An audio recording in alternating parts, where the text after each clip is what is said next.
కొంచెం దూరం నడవగానే కాలు నొప్పి వచ్చి కండరాలు పట్టుకుంటున్నాయా? అయితే ఇది పెరిఫెరల్ ఆర్టీరియల్ డిసీజ్ లక్షణం అయి ఉండొచ్చు. ఈ వీడియోలో మనం షుగర్ పేషెంట్స్ కాలు నొప్పులు రాకుండా ఉండాలంటే తీసుకోవాల్సిన జాగ్రత్తల గురించి మనం చూద్దాం. హాయ్, నేను డాక్టర్ దీప్తి కారేటి, ఇమ్మెన్స్ క్లినిక్స్ నుండి. పెరిఫెరల్ ఆర్టీరియల్ డిసీజ్ అంటే కాళ్ళకి సరఫరా చేసే రక్తనాళాల్లో కొలెస్ట్రాల్ ప్లాక్స్ అంటాం. దానివల్ల బ్లాక్ అయిపోయి రక్త సరఫరా తగ్గి కాళ్ళ కండరాలలో ఎనరోబిక్ మెటబాలిజం వల్ల లాక్టిక్ అసిడోసిస్ వచ్చి కాళ్ళ నొప్పులు వస్తూ ఉంటాయి. ఎక్కువ దూరం నడవలేరు. కండరాలు పట్టుకోవడం అనేది కూడా మనం షుగర్ పేషెంట్స్లో గమనిస్తూ ఉంటాము.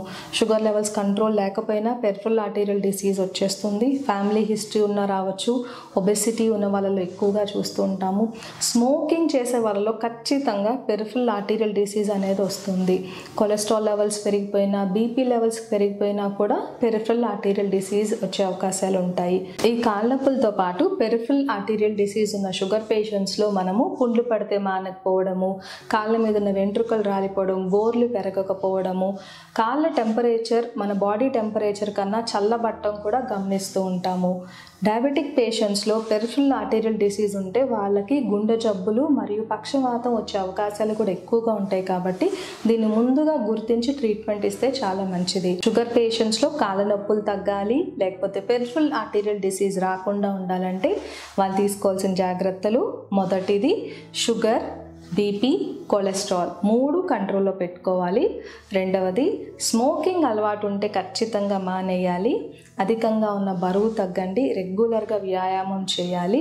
తీసుకునే ఆహార పదార్థాల్లో సింపుల్ కార్బోహైడ్రేట్స్ ఉండకూడదు. అంటే వైట్ రైస్, మైదా, స్వీట్స్, కేక్స్, బిస్కెట్స్ ఇటువంటివి తీసుకోకుండా కాంప్లెక్స్ కార్బోహైడ్రేట్స్ అంటాము, బ్రౌన్ రైస్, మిల్లెట్స్ అటువంటివి తీసుకుంటే మంచిది. ఎల్డిఎల్ అంటే బ్యాడ్ కొలెస్ట్రాల్. ఈ కొలెస్ట్రాల్కి రక్తనాళాల్లో పేరుకుని పోయే స్వభావం ఉంటుంది. కాబట్టి మీరు తీసుకునే ఆహార పదార్థాల్లో ఆయిల్ కంటెంట్ తగ్గించాలి. Deep fried items, red meat అటువంటివి తీసుకోకూడదు. హెచ్డిఎల్ అంటే గుడ్ కొలెస్ట్రాల్. ఇది రక్తనాళాల్లో పేరుకుపోకుండా కొవ్వును అనేది మెటబాలిజంలోకి పంపేయడం అనేది జరుగుతుంది. కాబట్టి ఆహారంలో హై ఫైబర్ ఫుడ్ అంటే millets, nuts, walnuts, apple, oats ఇటువంటి రెగ్యులర్గా తీసుకుంటే గుడ్ కొలెస్ట్రాల్ పెరుగుతుంది. ఎక్సర్సైజ్ చేసినా కూడా గుడ్ కొలెస్ట్రాల్ పెరిగే అవకాశాలు ఉంటాయి. కొంతమంది షుగర్ పేషెంట్స్లో ఈ ప్లాక్ని కరిగించడానికి బ్లడ్ థిన్నర్స్ కూడా ఇస్తూ ఉంటాము. కొలెస్ట్రాల్ అవసరం అయితే కొలెస్ట్రాల్ మెడికేషన్ ఇచ్చి కూడా తగ్గించుకోవచ్చు.